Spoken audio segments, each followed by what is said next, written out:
Feel it. Yeah, right. That's a good one. That is a good one. Write that sketch. Do you think he's gonna, you think he takes the skin off?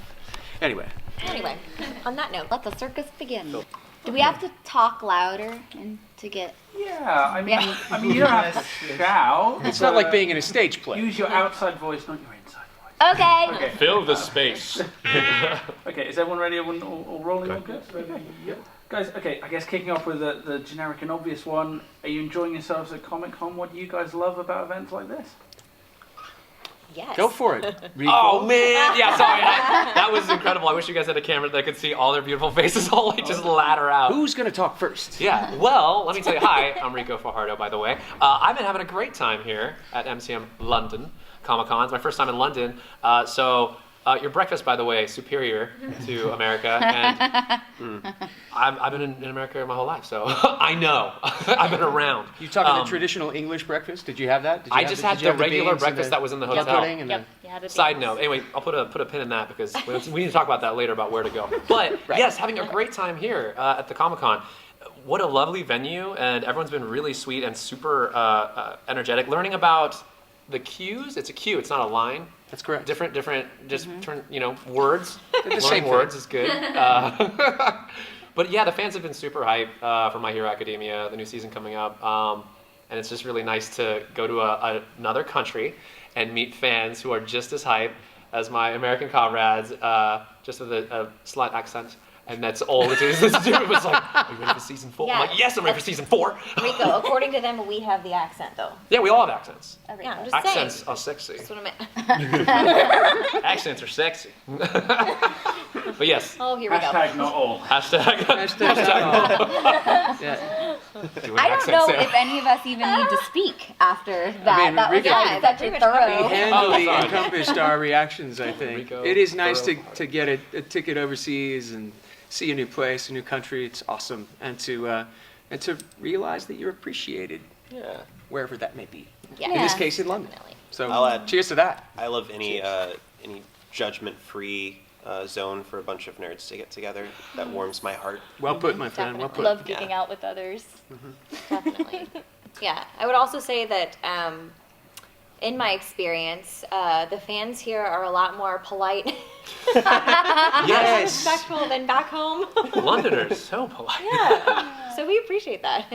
I guess all else, our American counterparts are just very boisterous. What would you call it? Like, I'm trying to think of it. Yeah, polite. Because it's not impolite. They're just like, hey. Yeah. Oh. So Everybody here's been energetic. very considerate. Yeah, I'll put it that way. Yeah. We love you at home. Yeah, we're not saying no, anything not- negative they're all about right. the American They're all right. fans. Yeah, American fans are great. You guys have been- With a big show such as My Hero Academia, what is the universal appeal about the show? It's a big hit here in the UK, it's a big hit in the US as well, and it's like one of the big anime blockbusters at the moment. So, to you guys, what do you think the big appeal of the show is? It has so much heart. Yeah. I mean, that's one of the things that I love about it. It's like not only is it beautiful animation, delightful casting, and characters, but I mean, it's a really touching show, I find. Yeah. Which I love anime with no substance, that are just pretty pictures and great action sequences as well. But to have like a really great story and compelling characters, I mean, I think it hits every single nail on the head and hits it really well. I wasn't sure about it at first. I watch a lot of anime and I'm like, all right, this is coming to Funimation, what is this? And I watched the first episode, I'm like, okay, heroes, got it. A lot of hero stuff happening, right? MCU's like 10-year-long run. I mean, Game of Thrones just finished. A lot of, they're not heroes, but you know what I mean. Long No running. spoilers. No spoilers. Everyone dies. Yeah, after watching the second episode, I'm very into symbolism and kind of character analysis as well, and watching in classic anime style, right? The school of misfits and everyone's got different abilities. I love the idea of superpowers and the idea, at least the way I view it, like as a metaphor for what makes people special. Their quirk, calling it a quirk, is a really specific word. Yeah. And I love that because some people have really awesome quirks and some people have not so awesome quirks. And yet, it's emblematic or very, very close to how, I think, personally, how people are in life. And we travel through our lives, and some of us are good at some things, and others aren't so good, but we can all work on what makes us special. Yeah. Not that that's too kind of like soft-hearted, but really like I love the show because there are people that can just straight up like, I can fill this coffee cup with my quirk, and that's what they do, and it's humble and it's sweet. But then all of a sudden that character can become something, can literally become a hero and save the day in an episode. And I think our viewers will see something like that and go, I'm that. I've done that for someone. And so even being a hero, you know, on any Anyone small who level. can consistently fill a coffee cup is my hero. Yeah, and the show just has so many really great characters, and they're all unique, and there's something different about each one that makes them so special and lovable. Even the villains. Yeah. This is true. Yeah. Yeah. No, for sure. And you know, Yeah. without the villains, would they really be heroes?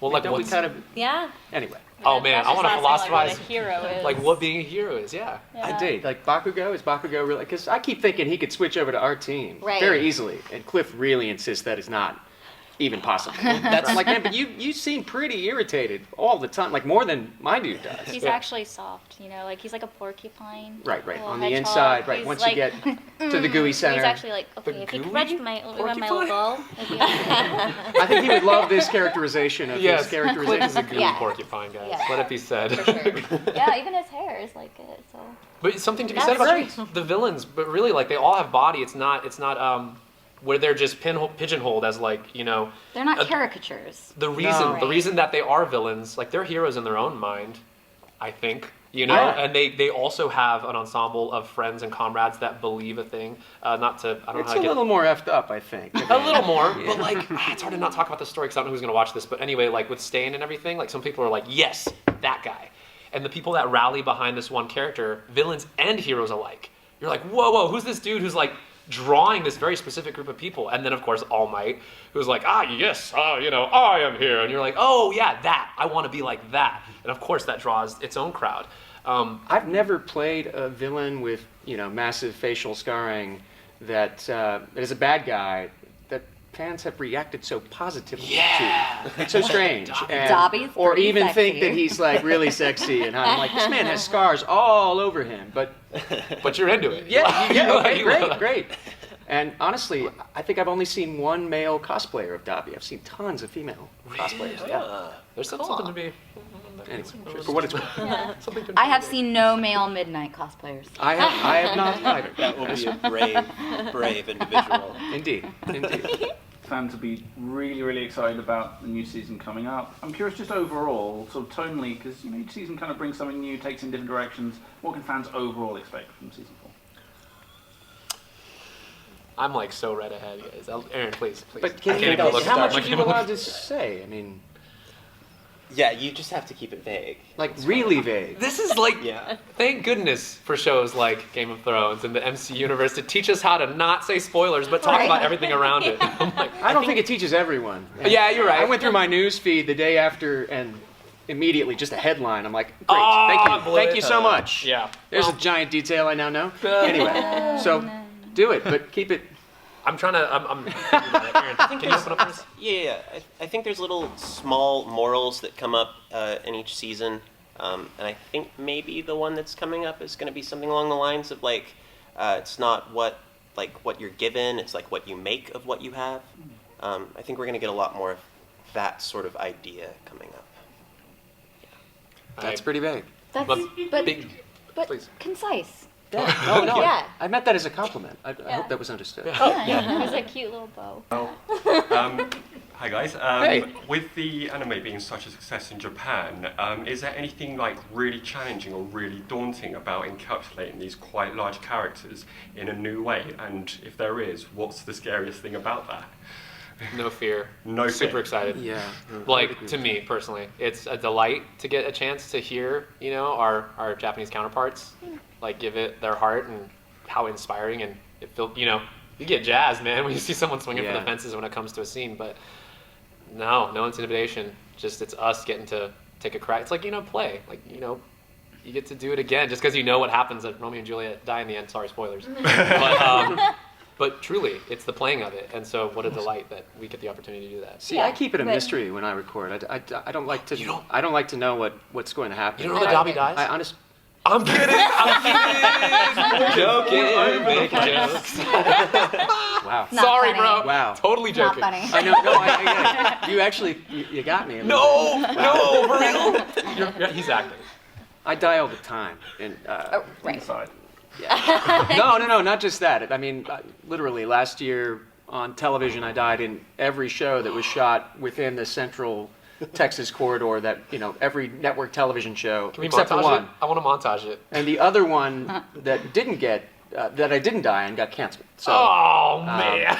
yeah. Anyway, so I'm good at this. Maybe this is a problem. Maybe this is not something I should cultivate. Is as that part of my skill set. Sean Bean effect? I don't know. He does it well too, doesn't he? That's what I'm saying, dude. Yeah. There's a market for that. But I'll add to what you're asking about that. Yeah, when we have an opportunity to work on a show that has had such popularity in Japan, and we already know that going into it. Yeah, like the main feeling is like, oh, this is so exciting. Like, what an honor to be able to work on this. But I definitely feel a little bit of it's hard to ignore the fact that there is a certain expectation, and you don't want to disappoint anybody, and you want to do the character justice, and because people are really looking forward to hearing what your performance is for a particular character, especially if they already really love that character, and they may already have an idea in their head of how that character is supposed to sound and how that character should be portrayed. And so I feel that with certain characters, and definitely with my hero going into that, I wanted to make sure that I was really bringing my very, very best.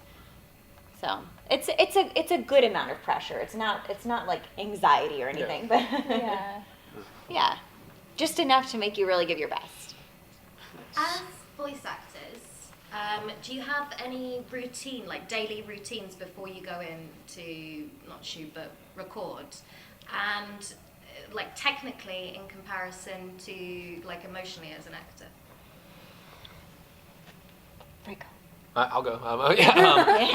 Warming up, I like to. Yeah, I think we talked about this earlier. The question that we did. Just we all have our panel, own little yeah. personal routines, but I like to sing, specifically Sam Smith songs because he's ridiculously high range, and I just sing songs that Michael Jackson things are like go up there and go all up and down the range. The scale as loud and proud as I can in my car in the shower, and yeah, drink a lot of water. I mean that's the morning routine though. I get up at 6 a.m. and I'm like annoying my neighbors and roommates and stuff, no doubt. But yeah. Anyway. I've yet to hear you. Okay, good. But yeah, so that's my personal kind of routine. I'll try to do like yoga, hit the gym, try to get frosty before if it's a big scene or I know it's a yelling thing. But the difficulty I would say, and I'll toss this to my comrades, is that oftentimes we don't know with simul-dub and things what's coming. So Yeah. we could get ready to walk into a scene that's going to be full of yelling, and I just did my normal, okay, let's go. It's like, all right, Ricco, you're going to be yelling for 2 hours straight because you're in a fight. And I'm like, oh man, all right, well, here we go. Yeah, Oh, I mean, I go in to record all the time, and I have no idea until I step into the booth what I'm recording for. Sometimes they do not tell you in advance. So it's kind of just getting into the mindset of, I'm ready for anything, throw me what you got, and I'll work with it. And then, there are certain things that, like singing in the car, like you were saying, that will help with whatever it is you're going to be doing, as long as it's voiceover, staying hydrated.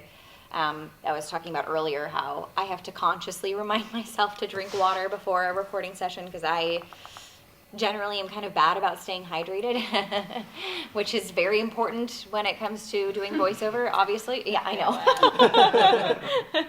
Thank you for the reminder.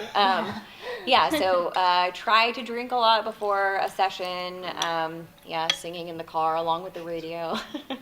Yes, I think that's probably going to be most of our answers is singing or doing some kind of like your typical vocal exercises that you learned in choir, basically. Right, Like going up exactly. the scale and up and down. Just getting And warmed up. a couple of us are based in Austin, and most of the recording happens in Flower Mound, which is about 3 to 3.5 hours, depending on traffic. So getting frosty like you do at the gym, yoga, all that's not really possible. It's mainly about trying not to be, for me anyway, trying not to be, I don't know, to have that weird vacant, road-worn feeling. Luckily, with this particular show, my guy is a man of few words. He doesn't raise his voice. He's super chill. I do have stuff that's higher energy that it's more difficult to get into, but this one in particular, it's relatively easy to kind of just fall into whatever happens. And I know I'm not going to be yelling, whatever it is. And So cool. It's kind of interesting too. I actually feel like once I started doing voice acting for a living, it actually changed like my personal life a little bit more, because it becomes not just about like prepping for like, oh, I have one session later in the week that I need to be, you know, on point for. It's like becomes an everyday thing, and you really have to like protect your instrument. So I find I don't see live music as much anymore, Yeah. because trying to like talk above the concert noise can wreck you for a session the next day. Yeah, that's so true. Or I didn't think about that. Or like if you go on a roller coaster, don't scream while you're on it. I'll actually try to stack That's alarming. sessions, to use the sessions like from one particular show, like where I know if I've got something that's particularly deep and gravelly, I'll try to put that at the end of the week. Yeah. And that way I get through all this other stuff, and it actually kind of warms me up and preps Right. me and like hurts my voice a little bit, to the point, now this is probably not the way to do it safely, but hurts me to the point that I can get into that deep gravelly thing by the end of the week. And it's much more naturally there for me. And then, you know, it gradually goes away over the course of the weekend, Yeah. if you're lucky. Yeah. Sometimes you just lose I your like voice. the tag on if you're lucky. If you're lucky. Gotta be lucky. Yeah, if I'm voicing a boy character, it's very helpful if I happen to have a sore throat. Oh, yeah. That's what I'm talking about. Oh, my natural. That's what I mean. Liz. Yeah, yeah.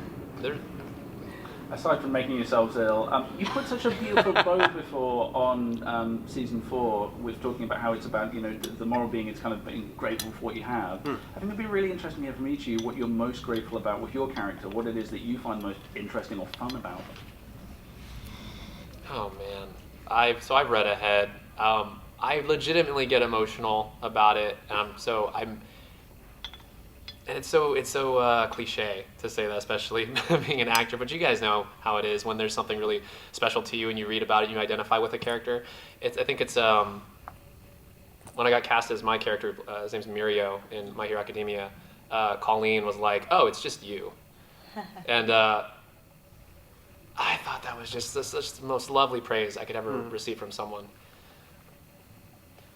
Yeah. Yeah, it was really great.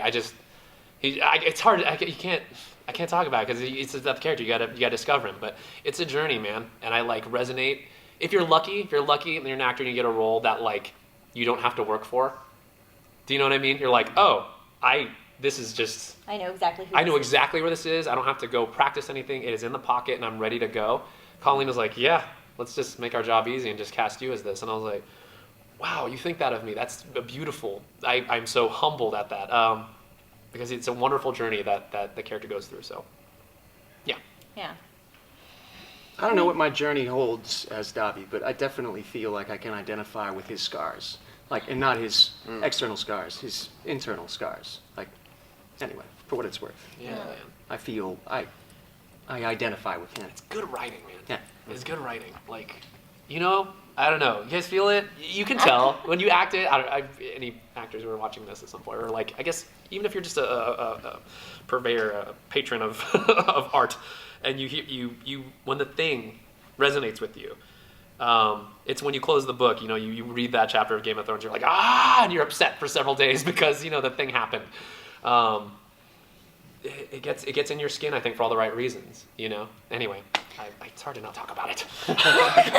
Well, and on the opposite end of the spectrum, I usually end up playing characters that are very dark and dramatic, and it's actually been really lovely to like play a character in My Hero Academia that I feel like adds levity and like humor to the kind of intense, dark situations. So she's been really fun to play with in that respect. Yeah. Along the same lines, yeah, for my character, she's very lighthearted and kind of like jovial and very, very talkative and just curious and, you know, wants to know everything about everyone around her and always happy-go-lucky. And I mean, how is that not fun to play? That's, you know, characters like that are always so fun to play, and especially when they have a really big heart, which I think she does, so. I think what I like about Tamaki is, and this is based more on reading ahead, like Ricco did, he's got an accurate like gauge on his own strengths and weaknesses, which I think is like a really underrated thing to have. Like he knows what fights he can take. He knows like public speaking is not his game. And I really value that, and it's something that I like to think I have in myself, and like being cast as someone who's like you plus like part of your super ego is always, as Ricco was saying, it's really, really flattering. Yeah. Yeah, no, and so yeah, I don't really know what Pony has in store yet. But, She's cute. But she's so cute. cute. And the few times that I've seen her, Austin's character seems to be like whispering things in her ear and telling her what she should say to the other class. Like they seem to be like harassing the others. She's the only So American, right? She's American. Yeah, and she's the only she's American. like, okay, I'll say this thing. Well, why are they acting like that? I don't know. She's really Messing with cute the though. Like I foreigner. get that in like some parts too, where I'm like, I don't know what's going on, but yeah, let's go. I'm really excited to see the maturation of all the characters. Yeah. You know, See not where they that all I don't know if there's like a time skip coming or something. You know what I mean? Like how it happens. I don't know. We don't know. How far have you read all of it? I've read as far as it can be read. Yeah. Oh my God. As far as you can read. I have to I'm admit, like on now top of I'm it. curious. Yeah. How does that impact you though when you know what's coming? For me, and I know. Well, you were just saying this, right, Jason? About you don't like to know what's coming, right? Yeah. Right. I mean, it's not that I just find that I react more honestly, Yeah. more naturally I'm the same if it way. kind of unfolds in front of me. Yeah. I There- feel like Go my on a journey performance with is them. more organic if I don't know what's coming because my character doesn't know what's coming. And so, that's. I also get those That's what I Todoroki questions all the freaking time, and I can honestly say that I don't know. I don't know. Yeah, that's And true. that is that's a great answer. The burden of knowledge. I'm not allowed to say if I did know, so I can honestly answer that I do not know. I know nothing. Right. I'd say theatrical came up theatrically, and so rehearsal. Not to be afraid of rehearsal, and not to be afraid of like the foreknowledge. Yeah. I like to meditate and ponder on all the different things that could possibly be, and then it's just acting, and good acting is truth, it's reality, in my opinion. So don't get me wrong, it's lovely to be like, holy crap, my lover dies in this scene, and then it's there in the moment, and you have that authentic breath. But I can act that with specificity, I think, as well. Do you know what I mean? I mean that's just Absolutely. They're all no. all roads Totally. lead to the thing, but Yeah. for me, I'm like, plus I want to know what happens next. Like I'm that fan also that's like, what? Tell me. I mean, I want to know, and I get what you're saying about in the theatrical realm. I mean, obviously, you rehearse things unless it's completely improvised. Which I was allergic to, by the way. Really? I hated rehearsal. I did not like rehearsing. Like, can we do the thing? Can we like do this full out? I would get upset. But in grad school, it was like just bleed it out until the thing is pulp, and then it just is. And I was like, oh wow, that's a hard lesson to learn over. See, I come from a company, we'd make our own work. So we've literally, there's one piece in particular that we worked on. We workshopped for 9 years. Ooh. I mean, we performed it in all its iterations. Yes. But 9 years, literally. Yeah, and they're man. like, you want to be involved in another play? I'm like, I don't have that much life left. You just feel your beard. I'm too old. I'm already like, check out the grade. Like, I can't do it again. But with the anime, with the voiceover, I feel like more that I can allow it to unfold. Yeah. If that makes sense. Yes, absolutely. And especially with this particular character. Although I am exceptionally curious myself. I mean, I've gotten that question so many times. And I want to ask you, when we leave here, I want to be like, all right, what happens? What is it? I want to tell you. But thank you. Yeah. Yeah. I respect it. I Tell love me it. though. Tell me though. I'll tell you right now. Is there any live action TV shows that you think would work or be a really interesting anime kind of style? That's Like a Game good of Thrones question. or- That is a good question. They've done a bunch of intros. They did the Game of Thrones intro anime style. That was slick. They did Batman anime style. That was rad. Batman went back in time, and he was all like Bushido. Wolverine too, no? Was that? Wolverine too. He spent the time in Japan. Yeah. Yeah. Man, that's just like a That's a good tasty. question, Yeah, it's a tasty yeah. question. I've thought of that in reverse before, but never really that direction. You know what? This isn't exactly answering your question, but I want to see Neil Gaiman's Sandman made into an anime. Be good. And I want to voice Delirium. But yeah, I mean, they keep talking about how they're going to make a movie series or TV series out of it, and that just keeps on not happening. And Yeah. I'm like, do it animated. It'll happen faster. I feel like watching like Breaking Bad.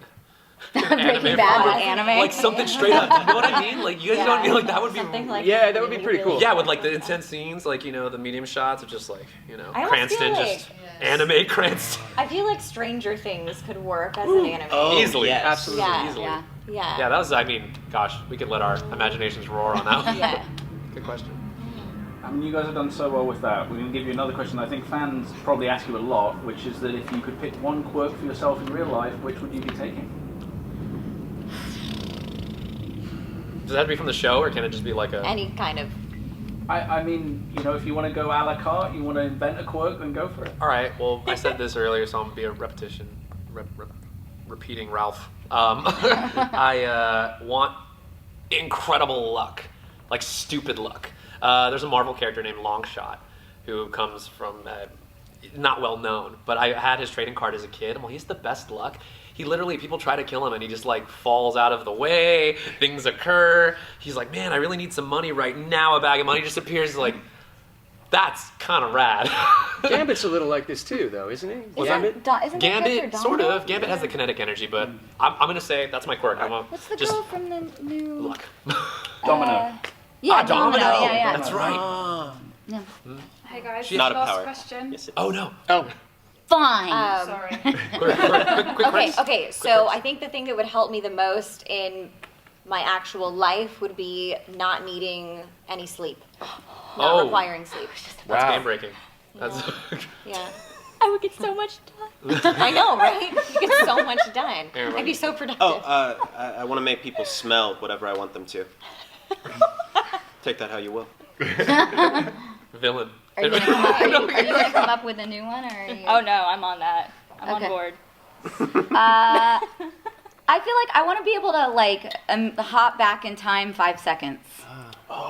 Because I feel too much more than that, and you get into some really dangerous butterfly effect, paradoxical, whatever's time continuums. But 5 seconds. 5 seconds is doable. Yeah. I You could would have a cheat at lot some less sports. bruises and scraped shins. Oh man. yeah, I'm not afraid of that. I want teleportation with a little time travel thrown in, and I'll not go too back much to further. I ask. mean, and I have metal in my body and fake lens. I mean, I'm a cyborg, so if I could avoid that, I might not. Anyway, that's the quirk. Thank you. The Neil Gaiman Sandman. Take that. Yeah. I also think Eden of the East into a live action miniseries. It was super the idea killer. totally I don't know. You don't know that one? That's a great one. like in the same moment. Yeah.